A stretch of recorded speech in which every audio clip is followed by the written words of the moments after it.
you, Chair. In 2015, I first became aware of a Syrian citizen journalist and now BAFTA award-winning director named Waad Al-Khattab.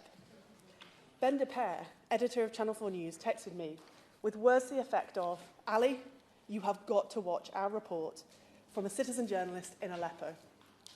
I tuned in and with horrified disbelief, I saw Waad, a filmmaker and mom, show the violent attacks that families in Aleppo were going through.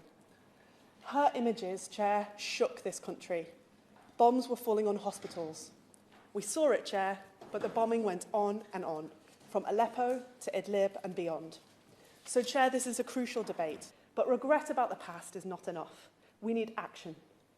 And I want to provide a focus today on the war against humanity that is still raging, the intolerable lack of attention on Syrian children, accounting for at least half of the refugees, and on how, even now, we as the United Kingdom can make a difference. We need a diplomatic, defence and development strategy that all points in the same direction, protection of Syrians.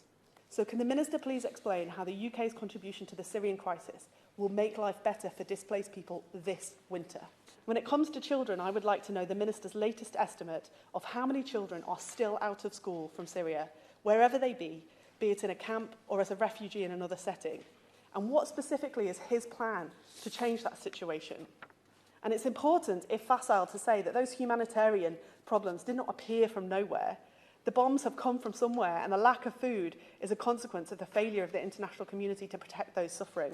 This war is man-made. It's not an act of God. What is this government doing at an international level to ensure that Russia and China's veto at the UN Security Council does not stop Britain standing up for its values and its own responsibilities? The UK are hosting just 19,768. We have indeed, as the Minister will no doubt remind us, just about achieved 20,000 by 2020. So I congratulate the Minister on ticking the box for what was barely acceptable to the last Parliament. But what is the commitment going to be for this Parliament? Because Syrians still in limbo cannot just be left in camps. We cannot abandon people to hunger and homelessness. What are we going to do?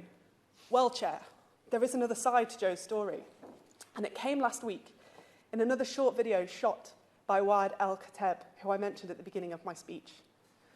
Her friend from Aleppo, Afra, stood at a London airport. Finally, after 10 long months waiting, reunited with her little daughter, both now refugees in our care.